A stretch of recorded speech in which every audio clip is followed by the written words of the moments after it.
नमस्कार। मैं आदित्य कुमार फिर से आप लोगों के समक्ष उपलब्ध हुआ हूँ एक पुस्तक की समीक्षा को लेकर।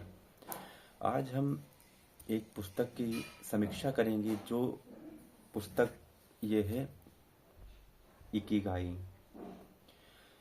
इकिगाई पुस्तक की समीक्षा करने से पहले हम इस पुस्तक के लेखक का नाम जानेंगे। इस पुस्तक के लेखक इकिगाई हेक्टर गार्सिया और फ्रांसिस्क मिरालेस द्वारा लिखित यह पुस्तक बहुत ही प्रसिद्ध है, जो लंबे और सुखी और उद्देश्यपूर्ण जीवन जीने का रहस्य बताती है। यह पुस्तक लंबे, सुखी और उद्देश्यपूर्ण जीवन जीने का जापानी रहस्य बताती है। यह पुस्तक ओकिनावा, जापान के लोगों के जीवन शैली पर आधारित है। इकिगाई शब्द जापानी शब्द है और इसका अर्थ हम आगे वीडियो में जानेंगे कि यह पुस्तक जो है हमें काम, जुनून और स्वास्थ्य के बीच संतुलन खोजना सिखाती है, जिससे मानसिक और शारीरिक शांति मिलती है। इस पुस्तक के कुछ मुख्य बिंदु हैं, या कह लीजिए मुख्य बातें, जो कि हम लोग जानने वाले हैं। इस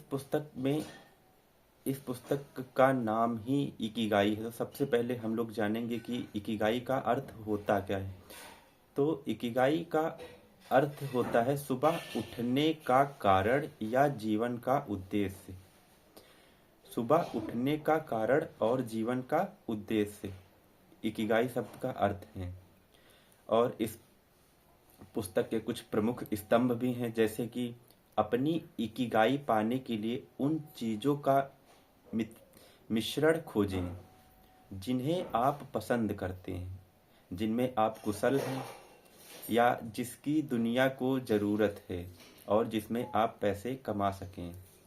और इस पुस्तक में जीवन शैली के बारे में बताया गया है कि किताब में यह बताया गया कि आप हमेशा व्यस्त रहने, कम खाने का मतलब कि आप 80% खाना खाएं। 80%। जापान में एक कहावत है हारा हाची बू। तो हारा हाची बू का मतलब होता है कि आप उतना ही खाइए जिससे आपका पेट 80% भरा रहे। इसलिए ये खाना खाने से पहले ये कहावत कही जाती है, हारा हाची बू। तो हम लोग देख रहे थे कि जीवन शैली, जापान के लोगों की जीवन शैली। जापान में कई शहरों पर केस स्टडी की गई, जैसे ओकिनावा और कई सारे शहर पे स्टडी की गई कि वहाँ के लोग बहुत ज़्यादा जीवन, मतलब काफ़ी लंबा समय जीवन जीते हैं, 100 साल, 90 साल ऐसे करके। तो जो वहाँ के लोगों की जीवन शैली है वो किताब में ऐसे बताई गई है कि हमेशा वे लोग व्यस्त रहते हैं और कम खाते हैं, 80% खाते हैं, योग करते हैं, व्यायाम करते हैं और प्रकृति के करीब रहने पर जोर देते हैं, बल्कि खुद रहते हैं वहाँ के लोग। और इस पुस्तक में बताया गया है कि अवसाद से बचाओ। अवसाद का मतलब होता है डिप्रेशन।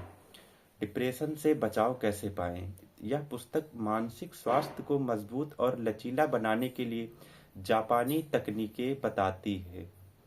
तो यही पुस्तक डिप्रेशन से भी बचाव के कारण इसमें लिखे गए हैं। और अंत में इस पुस्तक का निष्कर्ष यह निकल के आता है कि हमें इस पुस्तक से बहुत सारी चीज़ें सीखने को मिलती हैं कि जीवन को सिर्फ लंबा बल्कि अब अर्थपूर्ण बनाया जाना चाहिए। तो अंत में समीक्षा यह निकल के आती है इस पुस्तक की कि उनके लिए यह पुस्तक जो इकिगाई है या उनके लिए बहुत ही प्रेरणादायक है, जो अपने जीवन में एक स्पष्ट उद्देश्य की तलाश में हैं और तनाव मुक्त खुशहाल जीवन जीना चाहते हैं। यह पुस्तक लेखकों को जीवन के प्रति सकारात्मक दृष्टिकोण अपनाने में मदद करती है या पाठकों को जीवन के प्रति सकारात्मक दृष्टिकोण अपनाने में मदद करती है। धन्यवाद।